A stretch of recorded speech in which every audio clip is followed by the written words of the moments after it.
मालकानगिरी ठकीथिला आसाम रो बंधा हला आसाम तेजपुर अंतरराज्य ट्रेडिंग लुटेरा गिरफ शेयर मार्केटिंग ट्रेडिंग नारे कोटी कोटी ठकई मामला रे मास्टरमाइंड को गिरफ करिछि। बलांगीर ठक देवजीत त्रिपाठी को बांधिछि मालकानगिरी पुलिस। शेयर मार्केट रे अधिक टंकार लोभ देखाई मालकानगिरी रे 3 कोटी रो अधिक टंका लुटिथिले। ओडिशा समेत विभिन्न राज्यरू कोटी कोटी टंका लुट करिछि देवजीत। के जितेंद्र पात्र एतला अनुजाई देवजीत को गिरफ करा जायछि। 2017 रे देवजीत मालकानगिरी आसी रही निज ठकेई साम्राज्यर काया मेलाइथिला। 2018 रे देवजीत को सह साक्षात होइथिला। 50,000 टंका निवेश कले 3 मासरे 20% टंका पाइबे बोली लोभ देखाइथिले। जितेंद्र मध्य लोभरे पड़ी 50,000 टंका दिले। देवजीत 3 मास परे 20% टंका देइथिले। एभली 80 लाख टंका जितेंद्र देवजीत को दिले हेले टंका मागिबारु देवजीत फेरार होई गले।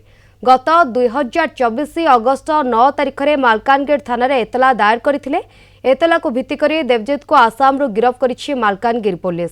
अभियुक्त को कोर्ट चालान करा जायछि। खूब शीघ्र रिमांड रे अणा जाई अधिक तदंत करा जिवो बोली कहिसंती मालकानगिरी थाना अधिकारी। अभियुक्तर समस्त अकाउंट फ्रीज करा जाई लोकंक टंका फेरस्त पाई चेष्टा करा जिवो।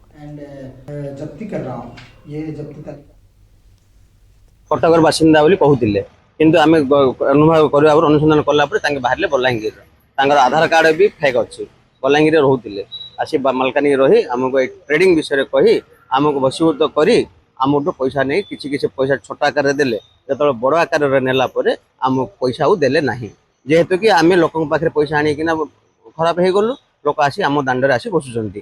2019 रे देवजीत त्रिपाठी नामक जने व्यक्ति मो दुकान रे आसी मते विरक्ति कले गोटे पाखापाखि 6-7 मास मते हारासमेंट कले कि पैसा ट्रेडिंग कर ये कर 3 मास रे डबल हबो ए बेले लोभ देखै किना मु किछि 50,000 टका प्रथमे मु डिपॉजिट करथिली। 50,000 रो 3 मास रे मते रिफंड करे देले पैसा। तापरे एमती धीरे धीरे किना गोटे 4 वर्ष रे 3 वर्ष 3.5 वर्ष 4 वर्ष भितर मोठू 1 कोटी 60 लाख टका लक्षे 2 लाख करी नहीं चंदी आउ किछि रिटर्न भी किछि करी नाहंदी। अभियुक्त को आमे आसाम रो गिरफ करी ट्रांजिट रिमांड आनी की कोर्ट फॉरवर्ड करिछु। थाना रे सर्वमोट 5 टी केस अछि आ अबव 3 करोड़ सेव चीटिंग करिछि से आमे वेरीफाई करछु जे कोठी तार टंका इन्वेस्ट करछि से एनालिसिस हला पर केंती लोक फेरी पाइबे से प्रोसेस ता इनिशिएट करिवो। कोड फ्रीज करा तार जो भी टंका अछि सेठी।